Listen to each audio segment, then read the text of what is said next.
Yo, what's up mga kaibigan? Nali na tayo magkwentuhan. So kagabi nga ay nagumpisa na ang FIBA World Cup kung saan nag-set tayo ng record para sa attendance sa isang game. Ganun pa man, bigo nga madaming Pilipino matapos sa kapusin ulit ang Gilas Pilipinas kontra sa bansang Dominican Republic sa dikit na score na 87-81. Nanguna dyan ng 26 points and 10 rebounds si Karl Anthony Towns while shooting 15 of 16 sa free throw line. Habang si Jordan Clarkson naman ang nanguna sa Pilipinas. Siya ay gumawa ng 28 points, 7 rebounds, 7 assists, and 8 turnovers on 9 of 24 shooting sa field at 1 of 6 naman sa 3-point line.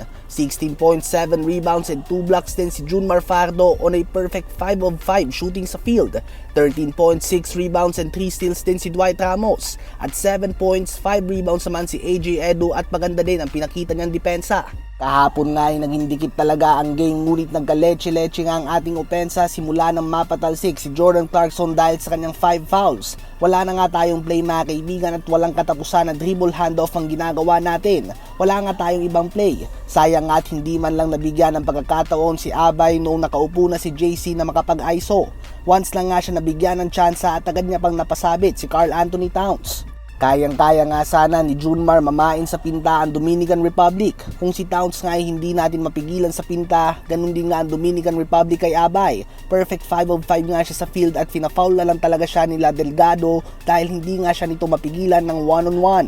Kung may isang bagay man nga na naging mali tayo sa dulo ay ang hindi natin binigyan ng mga low post opportunity si Junmar at hindi tayo nag-take advantage sa kanyang kakayahan na kalabawin ng mga big man ng Dominican Republic. Hopefully nga next game ay mabigyan nito ng pansin ng coaching staff ng Gilas at mas magamit pa siya ng matino. Sa post-game press conference ay binanggit lang nga ni Fardo na sayang nga daw dahil kayang-kaya nga ito. Bawi na lang umano sa next game. Ganun pa man ay thankful pa din nga daw siya na walang na-injured sa kanilang team. Si Japet Aguilar naman na captain ng Gilas ay nagsorry sa mga fans matapos mabigo ang Gilas sa record-breaking night natin sa attendance. Sorry to disappoint nga daw ngunit may pag-asa pa nga daw tayo.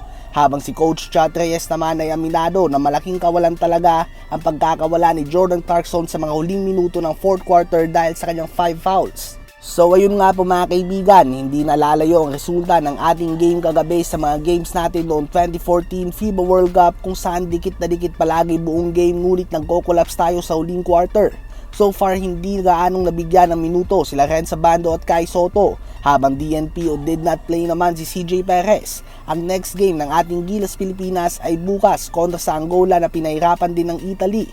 Tulad lamang sa Dominican Republic, alas 8 ulit ito ng gabi. Ano ba masasabi niyo tungkol dito?